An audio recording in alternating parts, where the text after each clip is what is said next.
Welcome to the Carnivore Cast, a podcast focused on the carnivore diet and lifestyle, with practical advice from successful carnivores, citizen scientists, and top researchers. I'm your host, Scott Myslinski, and I'm here to speak with experts and experienced carnivores to get answers to your biggest and meatiest questions while helping you live your best life as a carnivore. If you enjoy the show, please consider supporting the Carnivore Cast on Patreon. By becoming a patron, you'll help us reach more people and continue to create content on carnivore. There are also exclusive perks available, such as private Q&As, consultations with me, and more. Become a supporter at patreon.com/carnivorecast. Check the episode description for the link.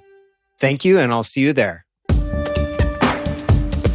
Janice Lum at ribeye_love on Instagram is a recovering vegetarian and a confident carnivore, healing mental illness and low self-worth with the carnivore diet. She's the host of the awesome Confident Carnivore podcast, which I was just a guest on. You can find it on YouTube, and also co-host of 2.5 Asians with Steak and Butter gal Bella and also Raymond. Welcome to the show, Janice. Thanks, Scott. Very excited to have you here. And I always love to start with hearing about how you arrived at the carnivore diet and your health history. So if you don't mind, how did you eat growing up? How has your diet evolved? And what problems or what motivated you to change your diet?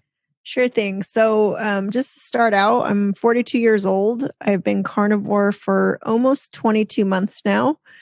And prior to that, so when I was growing up, I was on basically a combination of the standard American diet, and then I guess I would call it the Chinese American diet because I am Chinese. And so we ate a lot of Chinese food growing up, which, consisted of, some meat, but a lot of vegetables and a lot of rice. So I can remember just being really super insulin sensitive even back then. I would eat like a giant bowl of rice and I'd be falling asleep at the dinner table. But we're also, I was born in, California, so I'm American. And so we had a lot of, I guess I would consider it junk food. We ate fast food. We had processed foods like crackers and, ice cream. One thing for sure is that my parents were on something called the Pritikin Diet. And that's considered, they were like high carb runners. And so we tried to eat a lot of fiber and tried to have zero fat. So, I can remember my mom scraping scooping out the fat that had rendered off the chicken soup. We drank non-fat milk. We tried to have a lot of low to no fat products. But we did eat a lot of sugar nonetheless. And just junk food. We were just like regular American kids. So I think the only thing that really kept us going okay was that we were eating some home cooked Chinese food. And so that's what I grew up on. I was always, very, very miserable. Like I think I was kind of born already depressed. All of my baby pictures, childhood, I'm crying in every picture. I was very emotional. I was a formula fed baby. And so I think I was just always really insulin sensitive from the very beginning. So in college, I was just eating a lot of junk food because I went to college and I was eating whatever at that time. So I remember eating a lot of sugar and being really very emotional, very weepy. So fast forward then in my 20s, around age 28, I went vegetarian because I met a guy on Match.com and he was vegetarian. He said, "Oh, that's the way you need to eat." And so I dated him only for a few months, but I ended up sticking with vegetarianism. And later getting into yoga, I lived in Santa Cruz and I was really into yoga and everyone's vegetarian. So I stayed vegetarian for pretty much almost a decade from age 28 to 37. So inside of all that, I had a lot of problems like mentally and physically. I started out, already with some bad genetics because my dad has obsessive compulsive disorder. My mom's whole side, there's 6 children and they were all bipolar. And then on my dad's side, his mom was paranoid schizophrenic. She had a full frontal lobotomy and shock treatment. So I kind of just assumed that I was going to have mental health problems. And I did. I had a therapist who diagnosed me with obsessive anxiety. And I was just very spent more time depressed and anxious than I would say manic, but I think I definitely had perhaps rapid cycling, some form of bipolar, where I would have these phases of being really elated and thinking life was amazing. But I probably spent the majority of time being depressed, very emotional, very weepy. I would cry all the time. I slept a lot. And so it really kind of tied into the physical part because like I said, I was so insulin sensitive that I would have to take a nap after eating any kind of carb heavy meal. Like I would be driving home and I couldn't make it a 20-minute drive home. I would have to pull off the freeway, find a parking lot and take a nap after eating a carb heavy meal. So I had that really interesting blend of just like mental problems. I was very insecure, very doubtful about myself, very indecisive, had definitely paranoid tendencies. And this is, mind you, this is kind of like all of the diets. It's from childhood through being, some things made it worse, obviously, like in college, just eating so much sugar. I lived abroad in Italy for a couple years and I, was very weepy over there, drinking alcohol, eating a lot of pastries, lots of sugar, lots of carbs. And so it was just this sort of like never knowing anything different because I had always been eating carbs. I had always been eating plants. And so I obviously, I didn't know anything else. And then becoming vegetarian was just worse because I had no fat, I had no animal protein, and I was extremely unstable. Mentally, I also had issues with executive function. I had, ADHD. I really couldn't focus well. I couldn't prioritize or sequence events or order of operations. I couldn't make decisions. And I also have something called Erlin syndrome, which is the form of visual dyslexia, which causes like headaches, fatigue, and depth perception problems. So to me, all of that's related to what I was eating. And then, sorry, this is a lot because I had a lot of problems. No, I thank you for sharing, Janice. It's incredibly, I can't imagine what it's been like for you to go through all of that, but really appreciate your vulnerability in sharing that. Thank you. And I'm just going to kind of rattle off a little bit of list of the physical symptoms because I had a lot of problems. I would get crippling abdominal pain from eating, horrible gas, bloating. Like I said, I would fall asleep after meals. I had headaches, allergies throughout my life where I had no sense of smell, couldn't breathe. I was chronically congested. I had, especially as a vegetarian, really poor dental health. My gums were eroding. I had sensitive teeth.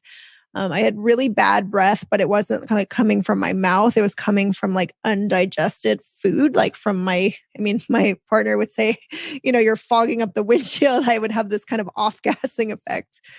I later figured out that I had candida overgrowth because I had chronic yeast infections, fungus all over my body. My feet reeked. I had bad athlete's foot. I had chronic urinary tract infections, IBS. So I had GERD, acid reflux problems. I had an ulcer, constipation, hemorrhoids. I would strain and bleed to go to the bathroom, even though I was super pro fiber. I mean, I ate as much fiber as I could possibly eat. And strangely, I was just always really like backed up. Chronic fatigue problems. Like I said, I just spent much of my life sleeping or crying. I was cold, chilled to the bone all the time. I had what I now found out was like neuropathy, like my feet would hurt. Like, I couldn't tolerate even cool water on my feet would make me feel like I was being stabbed with 1,000 needles on my feet. And I was thin. So mind you, all this time, it's like I was just obsessed. I think I had like, body dysmorphic disorder or now what I now know is like orthorexia. So I was hyper managing my food all the time, like super obsessed with not gaining weight. But I was really, very pale and kind of underweight simultaneously, like no muscle definition, skinny fat. I had dry, brittle hair and nails. I had cold sores chronically. I would get this weird pain in my ears. My eyesight was deteriorating. And like one of the worst things was just feeling like I had arthritic type of just achiness all over my body in my 20s and 30s, which was really weird. I mean, I did all this yoga, but I had tendonitis all over. Everything would pop and crack. And I was really, very stiff, really chronic back pain, hip pain. And then I also messed up my hormones. So I had irregular periods. I was trending toward early menopause, diagnosed with hypothyroidism. And so it was just really, that was the physical part. And emotionally, I was a disaster, had very turbulent relationships, many friendships and relationships go sideways. And I would just be very avoidant, kind of antisocial, like hiding out because I would try to hide my mental illness. I really just hated myself. Like thinking back, it was just like, I felt so unworthy, so inferior, always self-loathing. And I had issues with boundaries, couldn't say no, couldn't really tell what was right for me. It was just like this weird sense of like unworthiness and having no defined sense of self.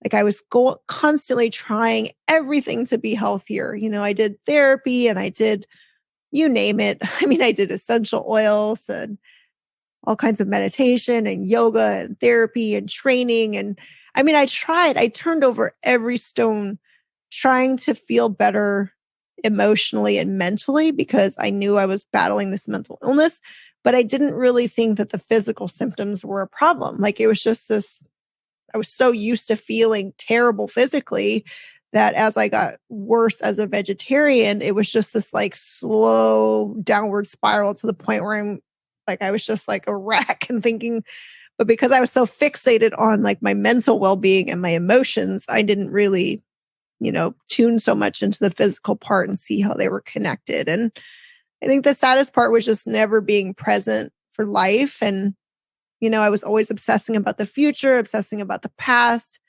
so paranoid, so fearful, worrying about people's judgment. And you get to the place where you can't trust yourself, right? Because you're so unstable in your moods and your performance that you then project that outward and you feel like you can't trust other people.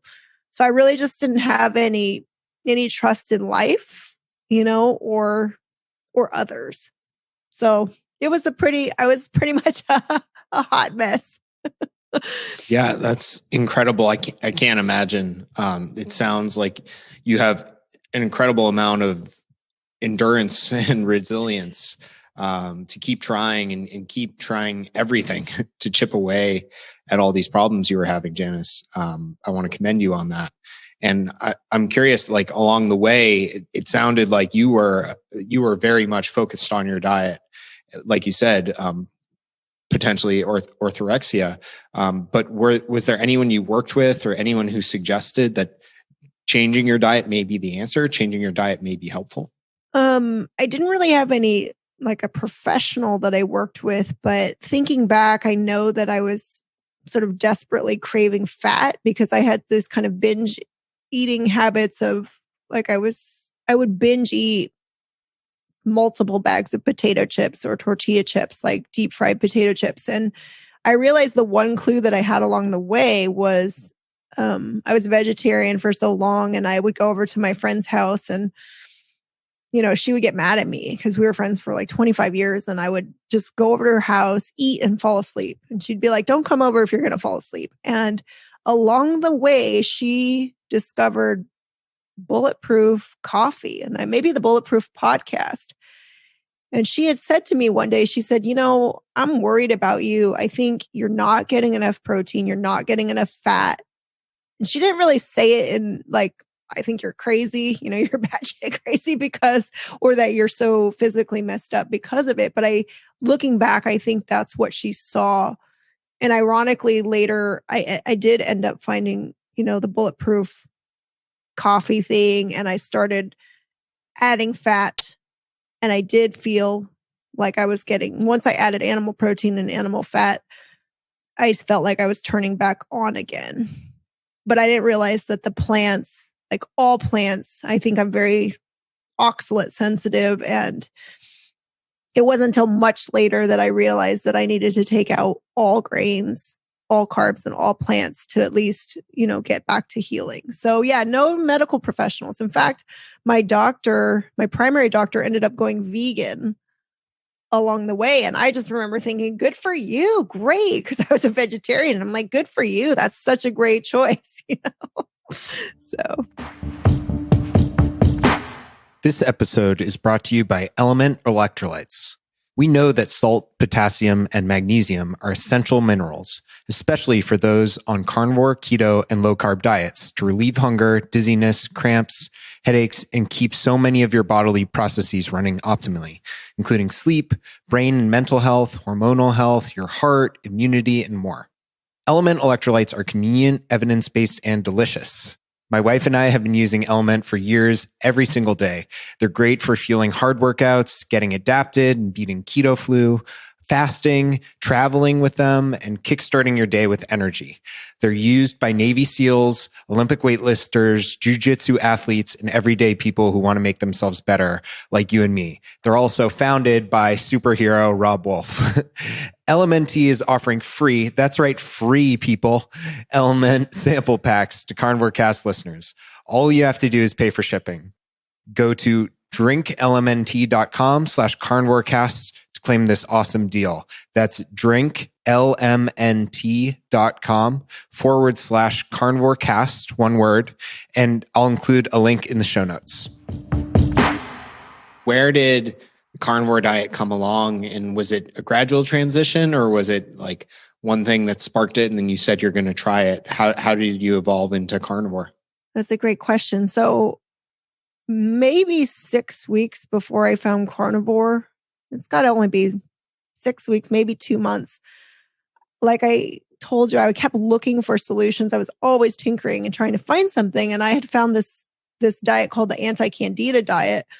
And I took the inventory and I scored probably 250 on their assessment of whether you have candida overgrowth. So just for that short period, I had tried low carb, kind of low starch vegetables and eating things like avocado, and you're eating chicken and you're adding animal protein back.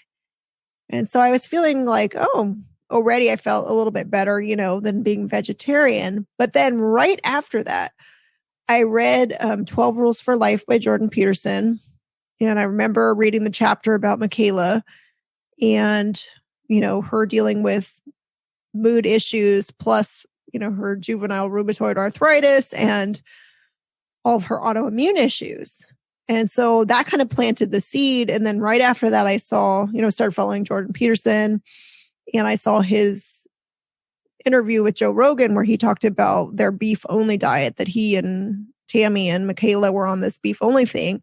And I thought, oh my God, it just hit me. Like I thought, I have hereditary, horrible, debilitating mental illness.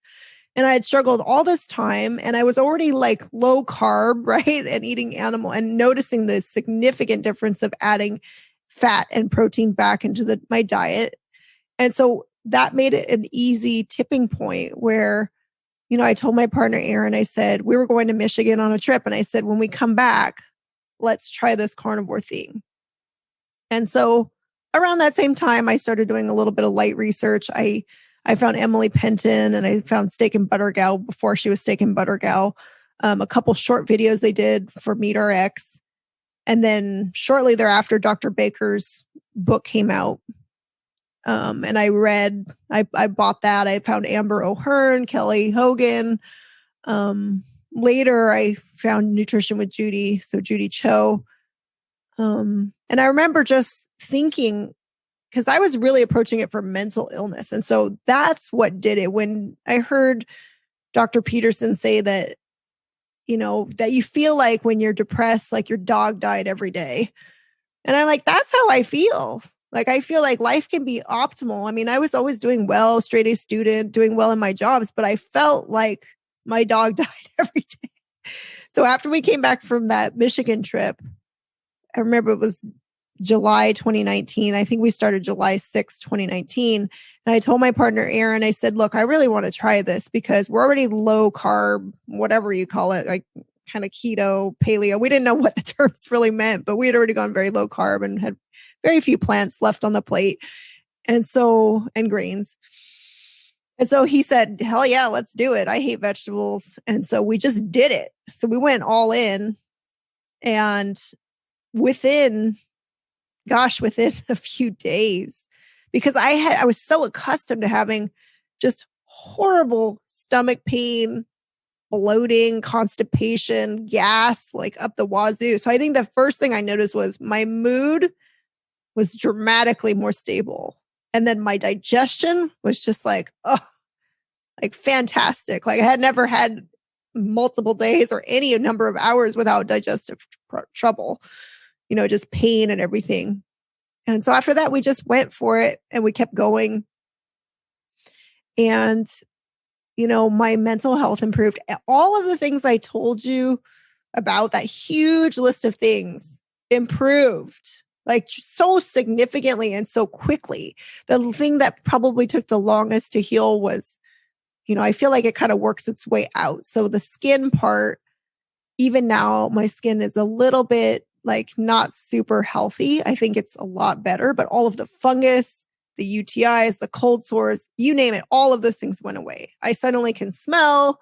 I had this really acute sense of smell, which I never could smell or breathe through my nose at all, which is huge to be able to breathe through your nose.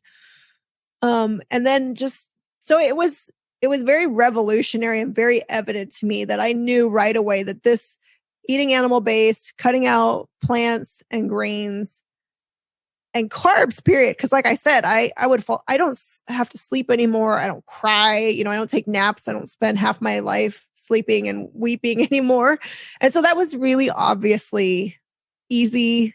And I took to it very rapidly. So yes, it was an easy, and we were 95% carnivore for about 16 months. So then after that, later down the line, I joined MeatRx and I started tinkering around with high fat. And when I went 100% carnivore, that is when I really got like just to a whole new level. And I would say that people who have mental health issues, I think they, at least for the beginning healing stage, I think you do need to go 100% animal based and zero carb. That would be my one thing I would say for maybe for new carnivores. Yeah, that's really good advice. And can you elaborate, Janice, a little bit on some of the changes in your mental health and self-confidence and your affect, both initially on carnivore and then maybe when you went from the 99% to the 100%? Like what changed in your day-to-day? What changes did others notice? Oh, yes. That's such a great question. And it's been hugely significant. Like I told you, I had obsessive anxiety. My depression and anxiety went down. I would say they were down 80 to 90%, just going even to the 95% carnivore. I stopped obsessing about food. There was no restriction. I just didn't even worry about it anymore. So the orthorexia gone. Like I was just like, I felt free. I can eat freely. I'm not worrying about calories. I didn't weigh myself at all. Right. I felt that food freedom. I was able to make decisions suddenly. Right. I'm not hesitant. I don't feel like, I would always have this feeling like my brain was like an engine trying to turn over, and it couldn't get started. So no more brain fog, no more ADHD, total ability to focus. The self-worth thing, I wouldn't feel, just swallowed whole by these guilty, shameful feelings of being unworthy. It's like I suddenly was, it felt like I had a new brain. Obviously you have to build new skills in terms of your habitual thinking, but I realized that my mind wasn't generating these automatic, self-destructive, self-critical, like self-hating thoughts.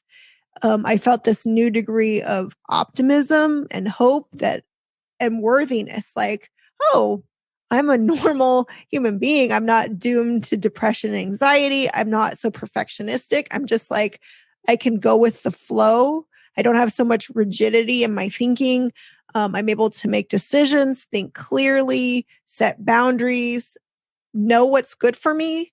I'm much more trusting of myself. So I have more attunement with if something feels wrong, like an interaction with somebody, or I feel like something's a negative situation, I can now detect that and act on it. I feel more physically solid, which helps with your confidence. Like I just feel like I carry myself differently. Prior to carnivore, I had this weird complex about always feeling like an outsider and feeling social anxiety and feeling like just a silly thing, but people could never remember my name. And that made me feel, it reinforced my feeling of like, I don't matter. I'm insignificant. I'm inferior. And I don't have that anymore. It's like, it's gone away. People remember my name. I speak up in meetings. I feel like I have something to contribute. So the confidence, and that's part of why, we launched this Confident Carnivore thing, because confidence was never even something within the realm of possibility for me to experience. It was like the opposite of how I experienced myself. And so it's not only being confident and being able to feel worthy, but it's also being confidently carnivore, knowing that this is a path, a way of eating, a lifestyle that is conducive to healing. And then in my relationships, it's like I can hold my ground. I don't hide out anymore. I'm able to participate fully in life and to know that I have value, know that I have something to contribute. And that's huge. And just not spending my whole life obsessing about food and my body. It's like, it got to the point where initially I gained, I was always a really scrawny, underweight vegetarian. And initially, like I said, I never weighed myself, but I did get weighed. I had surgery, because I broke my elbow. So I got weighed a couple times, maybe like 10 months apart. And I had gained probably something like 8 pounds from what I weighed as a relatively stable but scrawny vegetarian. But I know I was like, oh, I feel solid. I feel like my bone density, my muscle mass is increased. And it was so strange because I was okay with it. In the past, I would have felt like I should, jump off a bridge because I put on all this weight and, I'm like my worth was so tied up into like just trying to be skinny. And so that was a neat thing that changed. And truly, I think that's the biggest gain is your experience of yourself, right? Like knowing that, I'm not relating to myself as this victim anymore, and that I was dealt a bad hand, that I have mental illness. And my therapist used to just tell me, it's like, you're just going to have to learn how to manage this. This is unfortunately your genetic inheritance, and it's like, I didn't get married. I didn't have kids because I thought I can't continue this gene pool, So there's been a little bit of reckoning of having to go, looking back and going, oh, what could my life have been if I had discovered zero carb carnivore earlier? But I'm so grateful. And it's like, I can live every day now and be excited about the day. I have great energy, great mood stability, and I feel like I can be a leader now even. It's like that was never in the realm of possibility. So yeah, in terms of mental health and self-confidence, I can't say enough about how much I have transformed in that regard. And like I said, you have to learn. It's hard because if you've lived your whole life feeling unworthy and thinking all of these crippling, self-destructive thoughts, it's this whole new frontier to learn how to think, and to frame everything again. But like I said, the self-trust thing, it's like, I have faith in humanity and life and myself. I feel excited about the future. That was never my frame of mind. So. Yeah, that's fantastic. And not knowing you before a carnivore, but seeing your content now and seeing you on your channel and in interviews and interacting on social media, you're such a vibrant and like fun and exciting person. And that confidence does really shine through. So you describing your old self, I almost can't imagine it. So it must have been a truly magnificent transformation for those around you. Yes, thank you for saying that. And I've spoken to other people who have had things like bipolar and, or depression. And it's hard for others to trust you, right? Because they've seen you go through the ups and downs. And it's like, I'm okay with that. I talked to Emily Penton, who, had bipolar disorder. And, she talked about her family, breaking all of her relationships. And it's like, I know that it's going to take some time for people to think or to believe that this isn't just my latest fad or bandwagon I'm jumping on, and that I'm going to, go back into nosediving. And, I remember a friend telling me back when I was around 30, I took Prozac, and she's like, you need to take your happy pills, because they keep you from nosediving, they keep you stable. And just the gift that not having to take something like Prozac, which totally numbs you to life, but to take something that, I'm still me, right? At the end of the day, that's the part I'm okay with. It's like, I still, think really fast and talk really fast. And, a lot of times people are like, they can't keep up with me because I seem kind of, I'm so, I feel like I'm creative and I brainstorm and I think fast and ideas connect in my mind, but it's not coming from this place of mania or instability anymore. So I know that there is going to be a period of time where, I need others to build confidence in me as well, right? Because I've hurt people along the way by my instability. So, and I want to point out, because you asked me like about, the difference between 95, 99% carnivore and 100%. And it was different. Like I got rid of my depression and a lot of the physical symptoms, but in January of 2021, I did a 90-day ribeye only experiment where I was eating Costco prime, untrimmed, ribeye, basically. So it's really fatty. I do eat the kind of fat triangle on the untrimmed roast. I eat that for breakfast now, air fried. And then I follow it up with however much protein I need to eat from the fatty steak. And that just was a huge level up for me. So the one thing that was lingering in going, 95% and then eating still a fairly narrow range of carnivore foods was I still had some residual anxiety. And I feel like when I went to the fatty untrimmed ribeye, I really kind of squelched that anxiety. Like it was just like, it just diminished to the point where I feel like, oh my gosh, I've never experienced life like that, where I didn't feel worry or trepidation, at all.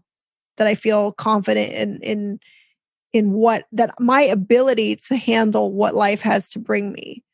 Right. So I think there are differences and you have to keep working. The narrower I got down to just fatty beef, the better I did. And along the way, I also cut out coffee and I cut out alcohol. I wasn't having a lot of alcohol, but I do think with mental illness, you can tell with Michaela Peterson, right? It's like certain people who have autoimmune issues and mental illness, you may have to be stricter and it may not be permanent. I mean, I love your story about how you were strict carnivore for 3 years and you were able to heal enough that now you can incorporate other foods. So I don't like to look at it as like, this is fixed and final forever, that I'm going to necessarily eat ribeye only like Joe and Charlene Anderson for 20 plus years. But I also know that it is my optimal fuel, at least as I've determined thus far, and that I take it so seriously, like Brett Lloyd says, it's like make your health, your sanity, your number one priority. And for us, our food is our medicine. It's not just our fuel. So I know you had wanted to ask me about, how do you keep carnivore fun? And, I have really had to look at that it's like we relate to food as comfort and pleasure, entertainment. There's so many emotional ties to, being close to loved ones. And I've really had to take a hard look at that and go, you know what? I can't approach food that way. food has to just be fuel and medicine. I can't deviate and have a slice of cake on Mother's Day or birthday. But that doesn't mean that food can't be fun, because I like to look at it that now the freedom I've got from eating the right fuel enables me to have these amazing adventures, going camping and having the whole day free to do whatever you want because you've eaten enough fat that you're satiated for, 5 to 10 hours or whatever, right? So I'm not saying I don't want to be dogmatic about it, because it's like, if I'm going to go on vacation, I'm going to have, some seafood cooked in butter. I might have a little bacon, maybe some salami or a little cheese. And I might, wobble a little in terms of my mood.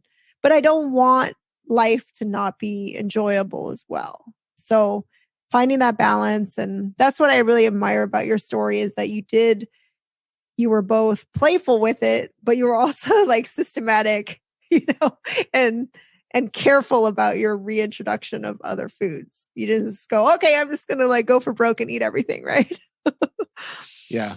So many brilliant things you shared there, Janice. And one in particular I want to highlight, because I haven't heard anyone talk about it this way before. And I think it's so powerful, regardless of what you heal, whether it's your weight, your mental health, etc. Sometimes people aren't ready for the new you, and sometimes people have to catch up. That's so true. Like people, I don't know if it's because they fear change or they're self-conscious about not changing themselves, but oftentimes people won't necessarily, your friends, your family members, they won't accept the you that's different, that's changed, that's excited about change. And they'll try to instill doubt. They'll have their own doubts. They'll exhibit doubt. And you have to stay confident. To your point, be a confident carnivore, have that assurance in the process, in the journey, in your own feelings, your own results, to stick with it, in the face of that adversity. So I really like how you brought that up. And what does kind of a full day of eating carnivore look like for you now? Other than the month of Costco primal ribeyes, which sounds amazing, by the way. I'm very jealous. But what do you eat on a daily basis nowadays? Well, that actually has become my kind of core way of eating is I will always have the Costco prime fatty ribeye on the plate. And I'm actually considering going back to almost full time, where I start out the day with the air fried trimmings from the ribeye. So I lead with the fat. And then, I usually eat within a fairly small window. I try to eat within like no more than an 8 hour at the most. So I'll eat the fat first, and then I do, pan seared. I'll cook a steak, a ribeye, and then I'll eat as much as I can till I'm full. So leading with the fat has really helped me, and then eating the protein. And that is my regular day now. But if I'm with Aaron, my partner, then on the weekend, say we'll throw in, some Kerrygold butter, seared scallops, sea bass. What else? Not too much else, really. I don't really think bacon agrees with me anymore. I don't do eggs anymore. Through carnivore, I think I would just eat intuitively. So there would be months where I would eat 100 eggs a week or something. Like I would just kind of move through the different foods and hit whatever felt right or delicious at the time really hard. And so now I do think I need to really stay strict on the ribeye. I will add, like if Aaron's going to cook some scallops or sea bass, I'm not going to say, no, I'm not going to eat it, But that's pretty much my main, like if I'm on my own, I'm eating that ribeye and the ribeye fat every day. That's my, my go-to day of eating during the work week, for sure. So sounds awesome. And how about organs? Do you incorporate any of those, or have you found that to be helpful or necessary for you? The only organs I tried, Bella's method of getting I got one liver from Whole Foods. I cut it up into tiny pieces and wrapped it in little plastic wrap balls and put it in the freezer. And I found them to be absolutely disgusting, like even frozen and trying to swallow them down. So I don't do any organs at all.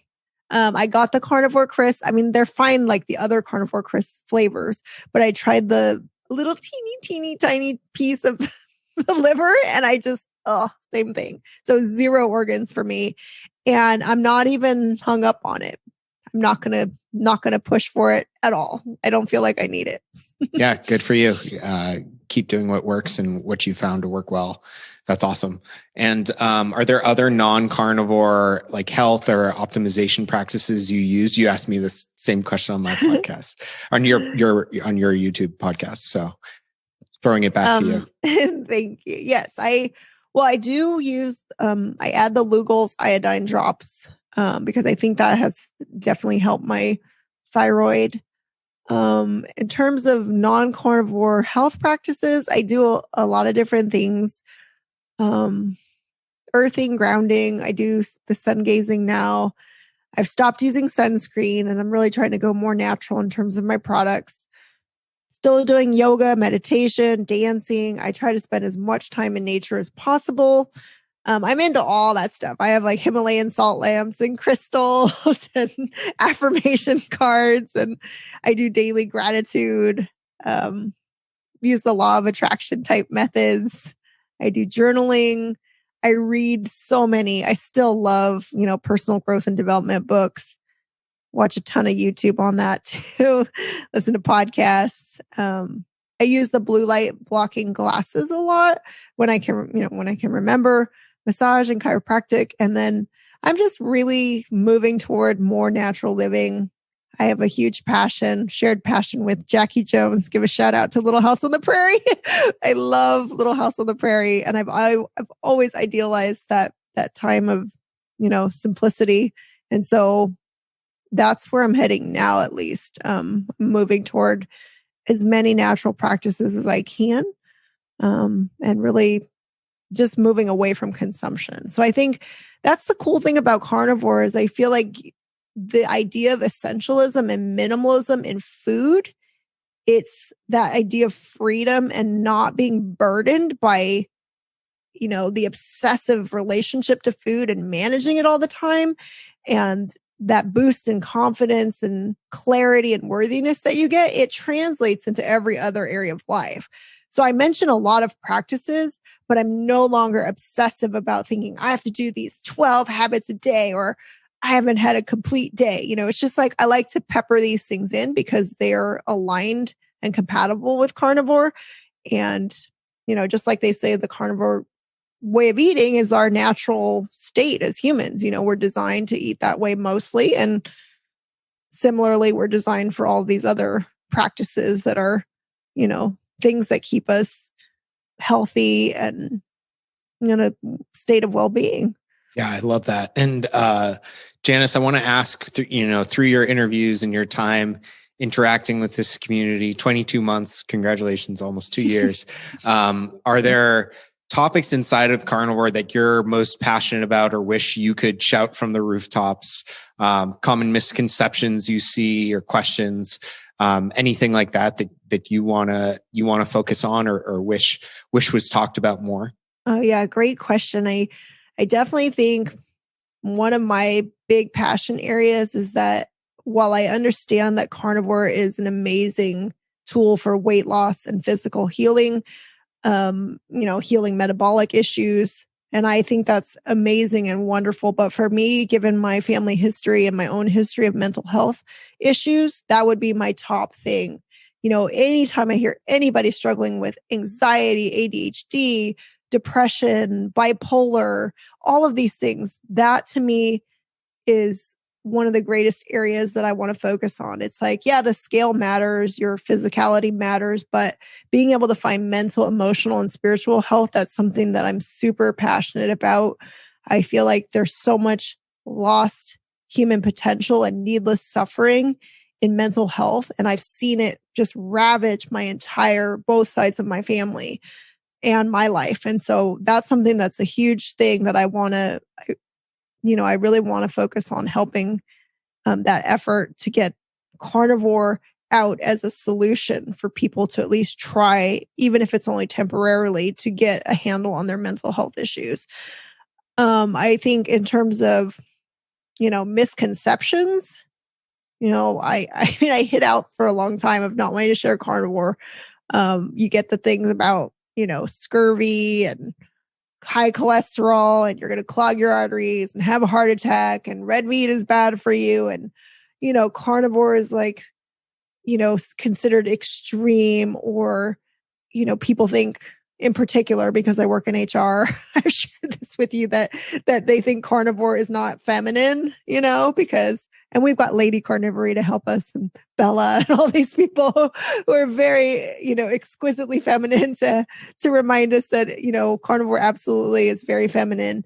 But I think those are the things where I've had a lot of people, because the stories are so compelling, they come to me, and I'm sure you know this as well, right? They listen to the stories, they see the before and after, but then they always get hung up on something like, am I going to have a heart attack because of my cholesterol?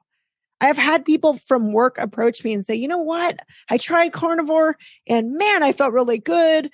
My digestion was great, but I'm worried, right? And so those are the times where I get a little bit like, just give it a go, try it 2 weeks, 30 days. And then I know that once people feel so much better, that they start to worry less and less about, the cholesterol thing.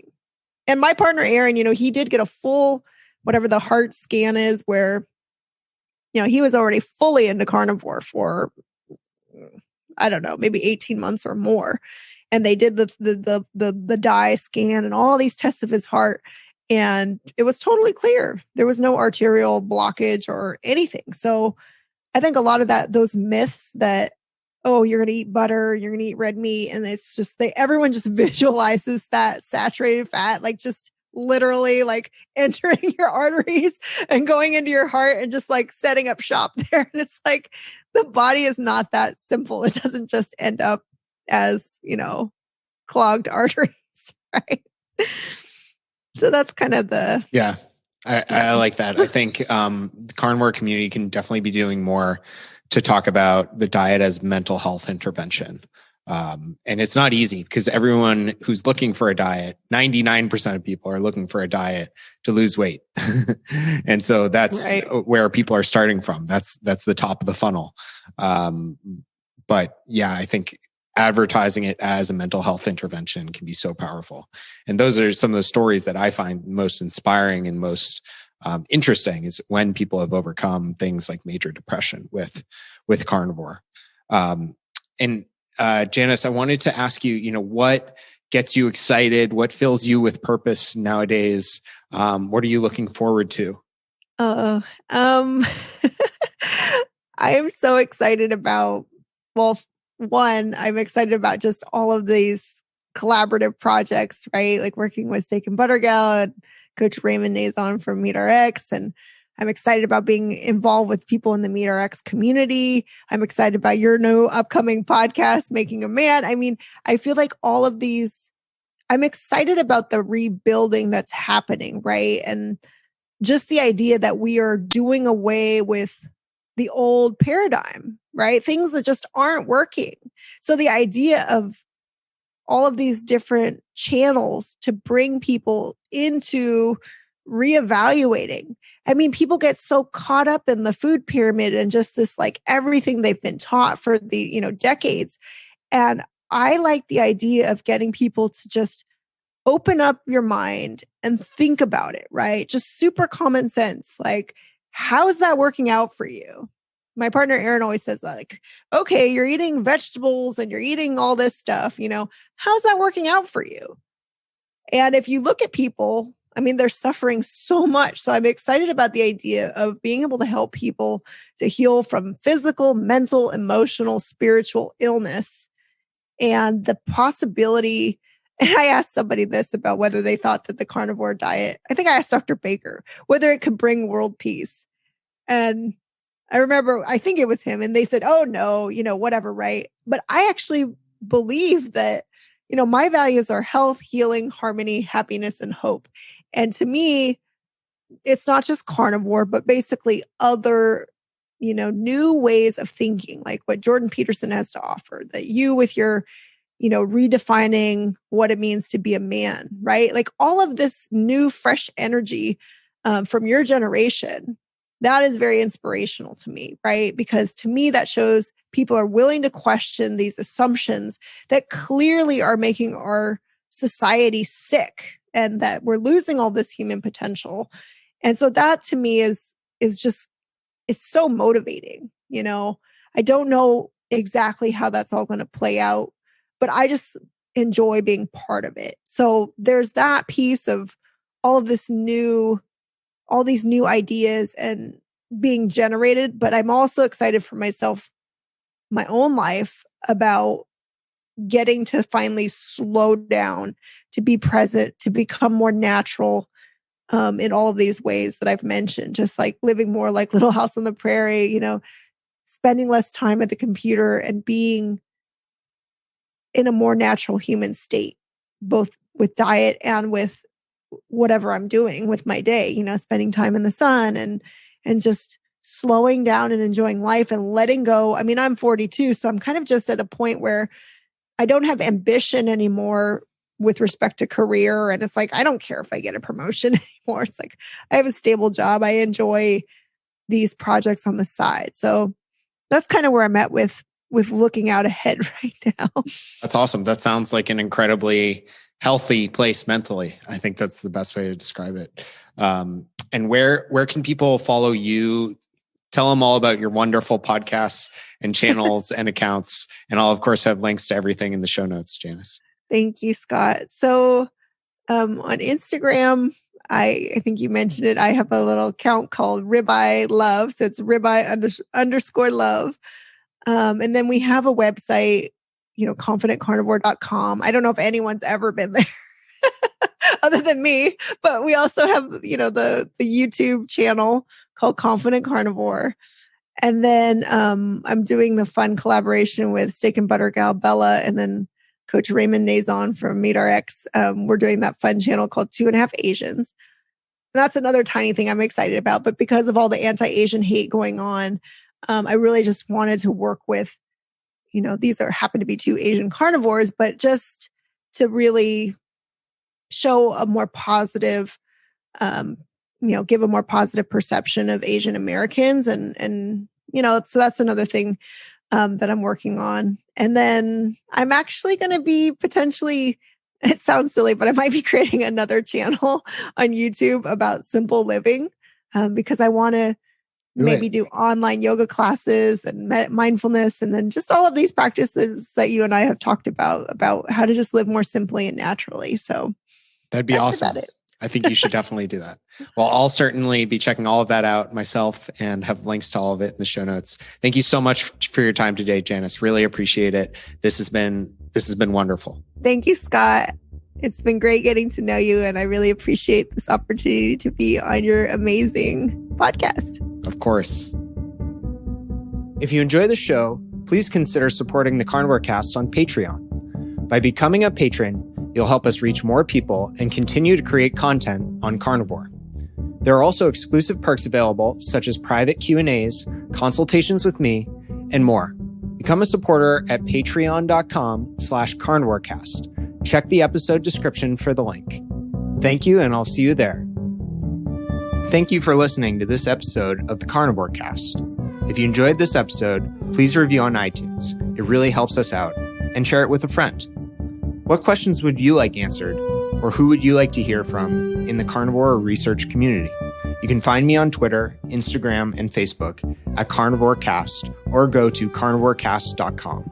You can also email me at info@carnivorecast.com. I'd love to hear from you. Until next time, keep it carnivore.